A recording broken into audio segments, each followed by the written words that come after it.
Nicaragua, a country rich in culture, vegetation, and natural beauty.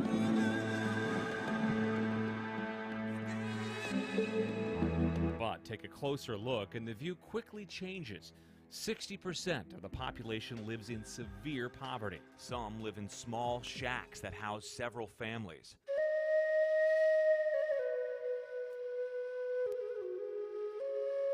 Others are even less fortunate, living in the landfill just outside of Managua, a place known as La Chureca.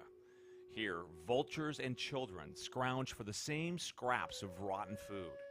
Here, children as young as 9 face unthinkable choices: sell their bodies to the garbage truck drivers or make a living sifting through the filth, looking for anything of value. Some have never stepped foot outside the landfill gates. But there is hope for these children thanks to Americans like Tim and Chris Bagwell. They sold their home and possessions in the U.S. to create what is now a full-blown orphanage, and it's bursting at the seams with children in need, some abandoned in the city dump. Hola. Hola. When Jorge came in, he could not walk and he could not talk. He looked like a child with rickets, huge tummy. 8 months later, Jorge is a new child, walking, talking, and smiling. Just an incredible joy. It's amazing the transformation in this child's life.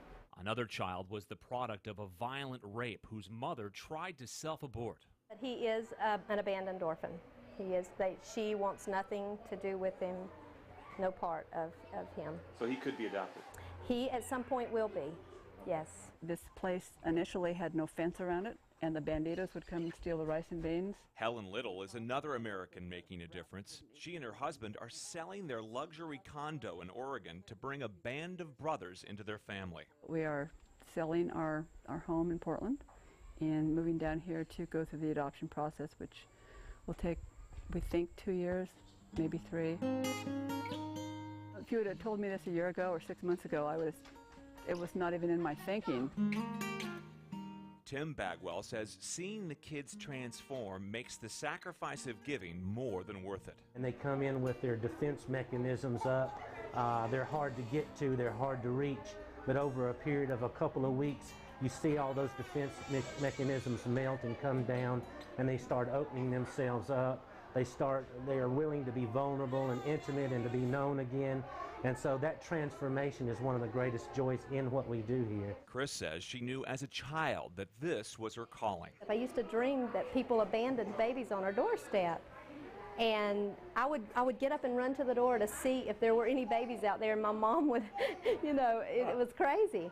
But the Lord was doing something in my heart then, I know, preparing me for just this. Now, all these years later, the children keep coming to the Bagwells' doorstep, and some are turned away.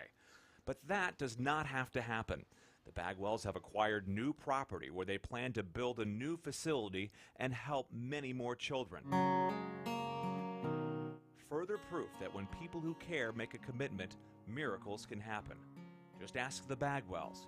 Just ask the children who will soon have their prayers answered. I have been 5 years praying to the Lord about my new family, and now I have a new family.